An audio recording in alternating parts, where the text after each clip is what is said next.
कभी कभी लगता है भगवान ने जीवन ही बेकार दे दिया है। कुछ नहीं कर पाया आज दिन तक तुम लोगों के लिए। अपने साथ के लोगों को देखता हूँ, उनके बच्चे गाड़ियों में घूम रहे हैं, कितना बड़ा बड़ा बंगला बना लिया। ना तुम्हारे लिए कुछ कर पाया, ना परिवार के लिए, ना बच्चों के लिए। मेरा तो जीवन ही बेकार हो गया। आप रो रहे हो? नहीं, आप रो रहे हो, और आप अपने लिए नहीं रो रहे हो, आप अपने बच्चों के लिए रो रहे हो, बच्चों के बच्चों के लिए रो रहे हो, आप मोह माया के लिए रो रहे हो, पैसों के लिए रो रहे हो, गाड़ी के लिए रो रहे हो, बंगले के लिए रो रहे हो। और आप नहीं, समाज का हर एक इंसान जीवन में यही करता है, पैसों के पीछे भागता है, गाड़ियों के पीछे भागता है, संपत्ति के पीछे भागता है, कभी सुख चैन के पीछे नहीं भागा वो।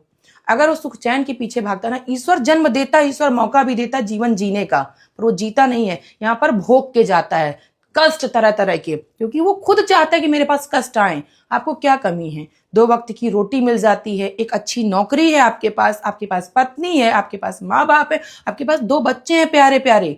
और क्या चाहिए होता है एक इंसान को? सब कुछ तो है आपके पास, पर आपके पास संतुष्टि नहीं है। आप संतुष्ट नहीं हो अपने जीवन से, क्योंकि आपको लगता है कि उसके पास तो बंगला है, उसके पास तो गाड़ी है। ईश्वर ये करने नहीं भेजता है। ईश्वर भेजता है कि जीवन दिया है बेटा, जाके इसको जी के आओ, अपनी पत्नी के साथ, अपने बच्चों के साथ अपना संसार बसा के आओ, ना कि संपत्ति बटोर के आओ, इकट्ठा करके आओ।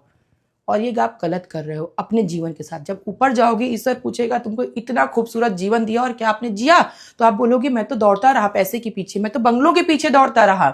तब ईश्वर भी हंसेगा कि बेटा मौका गंवा दिया। इसीलिए ईश्वर का ध्यान करो और जितना है उतने में संतुष्ट रहो। इससे खूबसूरत जीवन कोई नहीं मिल सकता। मैं गुजरात कथा करने गया तो स्वामी जी ने पूछा कि आप दक्षिणा क्या लेंगे। मैंने कहा कथा तो हो गई, अब जो देना है दे दो। बोले नहीं नहीं, जो आप देंगे वही, जो आप कहेंगे वही दे देंगे। मैं कहा मैं पहली बार आया हूँ, मुझे द्वारिका जी भेज दो, मेरे साथ 5 महात्मा है।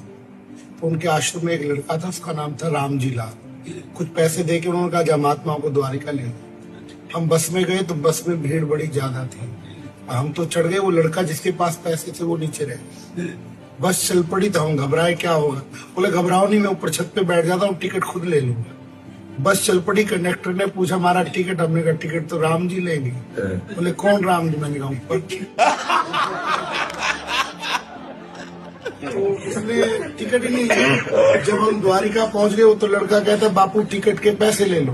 मगर टिकट तो हमने लिया ही नहीं। वो कहता गजब हो गया कि टिकट मैंने भी नहीं लिया। तुमने क्यों नहीं लिया? वो कहता ऊपर आया ही नहीं कंडक्टर। उसने पूछा आप तो अंदर बैठे तो आप कैसे पहुंच गए? आपसे तो टिकट पूछा होगा। मगर पूछा था, मैंने बोल दिया टिकट राम जी लेंगे। कौन? बोले ऊपर। वो तो साधु आत्मा है भगवान। वो तो असली भगवान राम समझ गया। मैं अपनी गद्दी से उठा और उस लड़के के पाँव छू ली। उसने कहा महाराज मैं तो नौकर हूँ, मेरे पाँव क्यों छू रहे हो? मैं कहा तुमने ज्ञान करा दिया कि जब नकली राम का नाम द्वारिका पहुँचा सकता है, असली का नाम तो पहुँचा ही देगा। बिल्कुल बिल्कुल बिल्कुल, बहुत सुंदर बहुत सुंदर। पहले भी 12 घंटे का दिन होता था, आज भी 12 घंटे का दिन होता है। पहले भी 12 घंटे की रात होती थी, आज भी 12 घंटे की रात होती है। पर पहले के आदमी के पास में टाइम था, आज के आदमी के पास में टाइम नहीं है। जबकि 12 घंटे का सफर 4 घंटे में सिमट गया है। 12 लोगों का परिवार 4 लोगों में सिमट गया है। जो संदेश 4 हफ्ते में मिलता था, अब 4 सेकंड्स में मिलता है। कभी दूर बैठे व्यक्ति का चेहरा देखने में सालों लग जाते थे, आज वह सेकंड्स में दिख जाता है। फिर भी आदमी कहता है टाइम नहीं है। घर में, ऑफिस में, ऊपर नीचे जाने में जो टाइम और मेहनत लगती थी, वो कुछ सेकंड्स में पूरी हो जाती है लिफ्ट की वजह से। फिर भी आदमी कहता है टाइम नहीं है। जो आदमी बैंक की कतार में घंटों खड़े रहता था, अब वो अपने फोन से सेकंड्स में लेन देन कर देता है। स्वास्थ्य की जांच जो पहले कई दिनों में होती थी, वो कुछ घंटों में पूरी हो जाती है। फिर भी आदमी कहता है टाइम नहीं है।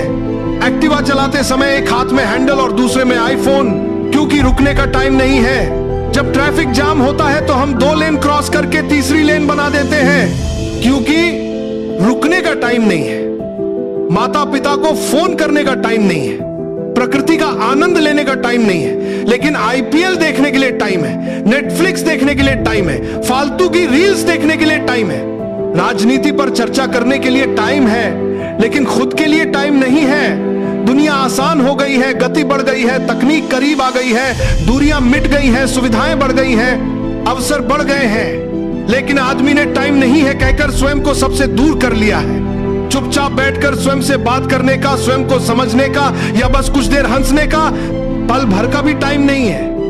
और फिर एक दिन टाइम यूं ही बीत जाए, आखिरी पल में हमें आभास होता है टाइम तो था लेकिन हमारे पास टाइम नहीं है। ये कहते कहते हम जीना ही भूल गए। तो आज ही निश्चय कर ले, कुछ टाइम अपनों के लिए बचाओ, कुछ टाइम परिवार को दो, कुछ टाइम मन के लिए जियो, शांति के लिए जियो, जीवन के सार के लिए जियो। क्योंकि टाइम नहीं है, ये सच नहीं है, ये बस एक आदत बन गई है और इसे बदलने की जरूरत है।